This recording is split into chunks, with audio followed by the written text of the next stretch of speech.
No, this is not airing on the Ocho this week. CBS, thank you very much. Cotton and Pepper aren't calling it. Tennessee Titans at home. They have like one of the most dominant zone painting wide receivers anyone has ever seen. Levis taking a deep shot. Westbrook-Akine, touchdown! Taking on a Jacksonville Jaguars squad that has Little Mac at QB. Look, you don't beat Tyson on your first try, but eventually when you learn the right sequence, right? Leaping grab is made, and he is into the end zone. Save your tanking for Shador or Cam jokes, okay? How about this? Mac Jones went 10-7 once. Everyone was like, oh yeah, TB10, baby. Had to come off the bench last week. Almost pulled off a nice comeback win. 2 touchdowns, no picks, a rating over 100. Left, dodge, body blow.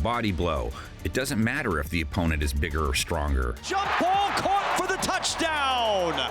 This assumes Trevor Lawrence is out. That was brutal. How about excellence versus excellence then? Jones taking on a Tennessee passing defense, holding passing attacks to the fewest yards per game in the NFL in 2024. Tennessee isn't just stout in ways on defense. Week after week, fantasy owners are like, I'm not going to start a Titan, am I? Okay, NWI can't alter a landscape like NWA did, but maybe he alters your playoff outlook. Nick Westbrook-Akine, 2 TDs last week. Dude is Bob Ross's BFF. Paint aficionado, TDs in 7 of his last 8 games. Levis, Westbrook-Akine, touchdown! This game also features one of the best rookie wideouts in 2024. Mac may not have Doc Lewis. I assume he's passed like Mr. Miyagi. Rest in peace, GOATs along with Paulie. But he has Brian Thomas Jr., scored last week, 76 yards, 6 TDs in 12 games now, 75-plus yards in 6 of those contests. Thomas got loose on the sideline and motors for 56. And hey man, Parker Washington dropped a C-Note Plus last week, scored too. Down the sideline for Washington again. And the Jaguars threw 42 times versus Houston. Their blockers didn't allow their quarterback to get sacked once by Will Anderson Jr. or Danielle Hunter.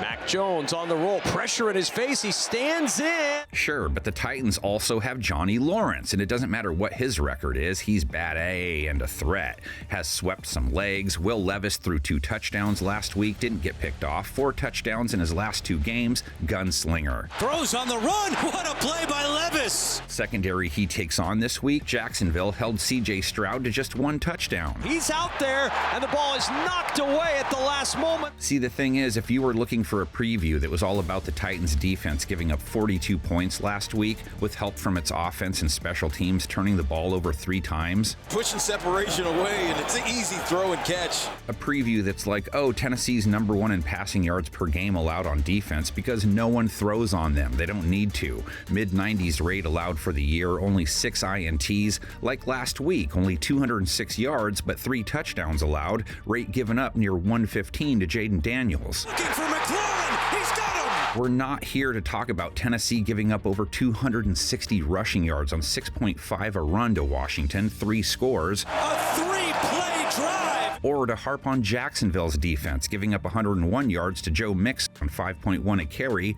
119 yards allowed to Nico Collins, and 0 takeaways. With a clean pocket, Nico Collins wide open. You're wanting someone to tell you Jags offense couldn't score 21 last week and hasn't in 3 straight games? And Brian Thomas and Mac Jones just couldn't catch up with each other.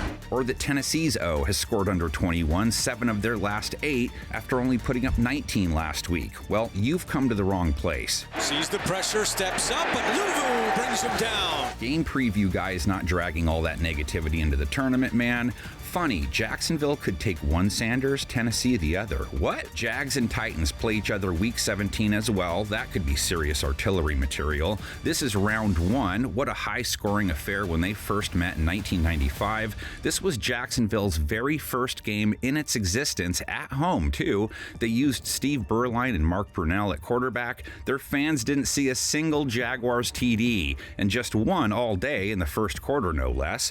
Chris Chandler to Hayward Jeffries. Houston Oilers win it 10-7.